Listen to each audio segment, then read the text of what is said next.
Kita mulai dengan panduan praktis yang pertama ya dari 10 usability heuristic. Yang pertama adalah visibility of system status. Jadi sistem harus bisa menampilkan statusnya, kejelasan statusnya. Oke. Jadi kita ketika mendesain aplikasi harus menginformasikan kondisi dari status itu atau keadaan atau state dari usernya. Oke. Sebagai contoh misalkan kita membuka aplikasi Google Maps, di situ ada indikator di mana lokasi kita di peta ya, sehingga user bisa aware posisi dia di real world ya. Contoh yang lain ketika kita pergi ke mall ada semacam papan atau panel dictionary ya atau peta peta peta mall begitu ya. Dan itu ada semacam icon untuk menunjukkan keberadaan kita, posisi kita di mana. Oke. Dengan demikian user merasa aman ya, user merasa jelas keadaan dari posisi dia dan status dari suatu sistem. Nah, contoh yang lain, misalkan Bapak Ibu, kalau kita ke ATM nih ya, ada beberapa mesin ATM yang punya monitor tambahan nih ya. Monitor tambahnya itu ada indikator pecahan ya, pecahan 50.000 dan 100.000. Jika indikator itu ada tanda serunya ya, indikator warning ya, artinya pecahan tersebut menipis ya, stoknya menipis. Dan ini memberikan user eh, statusnya ya, status dari mesin ATM tersebut, sehingga user bisa melakukan pencegahan atau mengambil uang yang pecahan 100 dulu ya, daripada kehabisan yang 50.000. Nah, Bapak Ibu itu. Contoh yang lain misalkan baterai handphone kita sekarat ya, tinggal kurang dari 10% ya. Jadi di HP kita itu ada indikator baterai, bentuknya seperti baterai dan ada progresnya yang memperlihatkan dengan akurat sisa baterainya sisa berapa. Nah, dengan melihat status dari kondisi sistem atau produk kita, kita bisa melakukan pencegahan atau kita bisa melakukan tindakan berikutnya. Oke.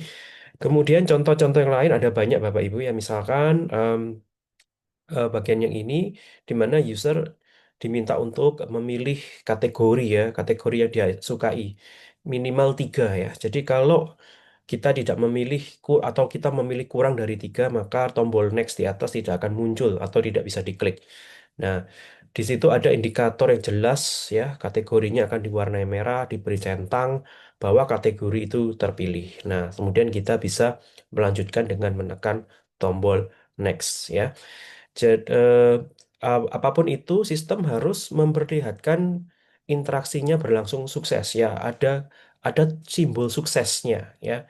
Jadi misalkan kita diminta untuk memilih kategori, maka kita berikan tanda centang bahwa kategori itu terpilih. Oke. Yang gambar sebelah kanan adalah status sistem sedang mendownload peta ya.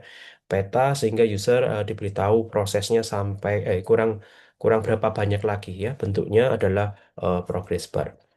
Oke.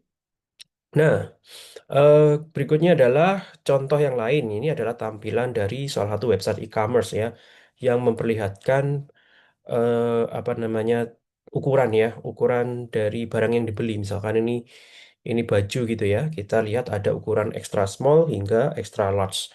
Lalu ada semacam indikator, semacam UI yang menunjukkan komponen UI yang menunjukkan bahwa beberapa ukuran itu not available atau stoknya habis ya.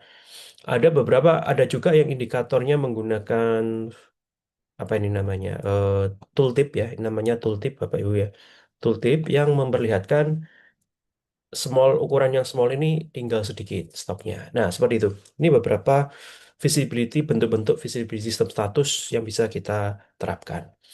Ya ada beberapa e-commerce juga, misalkan Shopee yang memberikan di, eh, free ongkir ya Bapak Ibu ya, memberikan free ongkir. Jadi ada semacam keterangan, silakan tambah berapa item lagi untuk free ongkir atau silakan tambah berapa rupiah lagi agar kita eligible untuk mendapatkan free ongkir. Nah, itu contoh-contoh good UX yang bisa kita coba. Contoh yang lain adalah misalkan masih sama-sama di e-commerce ada produk yang kita incer ya, kita masukkan wishlist ya, tapi masih out of stock ya. Sistem juga bisa memberitahu karena ini produknya ini out of stock, sudah lama out of stock dan kemungkinan tidak akan ada lagi.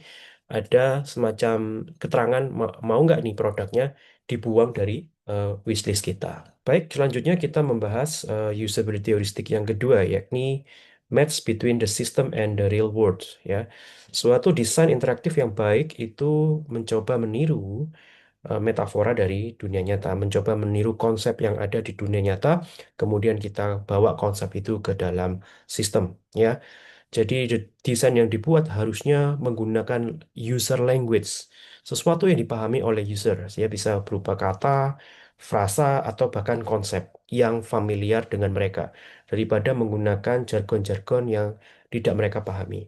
Oke, contohnya adalah eh, kompor begitu ya, desain suatu produk kompor yang memiliki knop-knop yang dipencet atau tombol yang dipencet, yang ada icon yang menandakan bagian mana yang menimbulkan api, bagian mana yang memperbesar apinya ya. Jadi mungkin ada gambar api yang kecil, api medium, api besar. Nah, dengan sekali lihat user bisa tahu, oh ini adalah tombol untuk menghidupkan api dengan level level skalanya yang bisa kita pilih. Nah, ini contoh bagaimana kita menggunakan jargon yang dipahami, menggunakan istilah yang dipahami oleh user. Nah, metafora yang lain ada banyak Bapak Ibu ya. Misalkan em, kita bisa menggunakan gambar surat ya untuk merujuk pada email ya. Kemudian kita bisa menggunakan ikon kaca pembesar yang artinya kita sedang mencari ya Bapak Ibu ya. Kita juga bisa menggunakan trash bin atau keranjang sampah menunjukkan bahwa ini adalah tempat kita membuang sampah, mendelete file seperti itu. Itu salah satu beberapa metafora yang ada di real world yang dibawa ke dalam sistem ya. Tujuannya adalah agar user makin mudah, makin mahir ya dengan cepat menggunakan sistem ya. Karena mereka melihat sesuatu meniru seperti dunia nyata dan mereka langsung secara intuitif ngerti cara pakainya. Oke. Nah, berbicara technical jargon ada dua contoh di sini ya. Gunakan language yang sederhana, yang hindari technical jargon, gunakan kalimat yang mudah dipahami, yang langsung lebih simple untuk dibaca. Contoh yang atas adalah the application must be completed by the applicant and received by the financial office by June 1st ya. Ini panjang gitu kan. Akan lebih baik kalau kalimatnya dirubah we must receive your application by June 1st ya. Itu lebih straightforward, lebih plain ya, lebih langsung to the point, tidak perlu panjang lebar. Nah, ini akan lebih baik. Oke. Ada beberapa elemen yang match with real world object ya, Bapak Ibu ya. Sebagai contoh, kita membaca buku ya, kita ngeflip buku begitu ya, kita membuka halaman satu, halaman dua dan seterusnya ya ketika membaca buku. Nah, behavior yang kita lakukan ketika membaca buku itu diimplementasikan oleh iPad ya di aplikasinya Books ya. Google juga ada Google Books di mana kita bisa menggunakan gestur swipe ya dengan jari yang meniru ya, meniru cara kita membaca buku di dunia sesungguhnya. Nah, em, dengan menggunakan metafora atau konsep desain atau behavior yang meniru dunia nyata, user akan terbiasa atau user langsung secara intuitif bisa menggunakan aplikasi kita dengan cepat. Oke. Contoh yang lain Bapak Ibu adalah kita melihat lemari buku ya. Di sini ada contoh iBooks ya, software iBooks di mana buku-buku atau e-book yang kita beli diperlihatkan, divisualisasikan seperti kita em, menaruh di dalam lemari buku ya. Ini salah satu metafora yang dibawa masuk ke iPad ya, produknya iPad. Kemudian ada icon recycle bin, tentu Bapak Ibu sering lihat icon ini. Icon ini ada beberapa kondisi atau dua kondisi atau dua state, sampah penuh dan sampah eh, yang kosong ya. Oke, jadi sampah penuh artinya ada banyak file yang ada di tempat sampah tersebut. Dan konsep ini meniru di dunia nyata. Sebagai contoh, jika Anda membuang dokumen ke sampah, ya kan, kemudian di kemudian hari Anda baru menyadari bahwa dokumen itu ternyata Anda butuhkan, penting, maka kita bisa korek-korek sampahnya itu untuk mencari dokumennya, kita ambil lalu kita taruh di meja ya, nggak jadi dibuang begitu ya. Sama dengan recycle bin Bapak Ibu ya.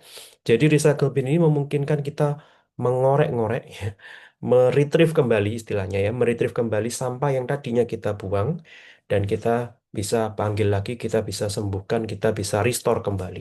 Istilahnya retrieve and restore ya, file yang kita sudah buang. Dan ini sekali lagi fitur ini yang ada di sistem operasi kita sekali lagi meniru cara kerja dunia nyata, Bapak Ibu. Oke. Nah, ini contoh lain adalah pengisian kartu kredit ya yang memperlihatkan real cardnya ya, di mana user diberitahu apa namanya, di mana mencari nomornya, di mana mengisi CCV-nya, di mana mengisi expired date-nya.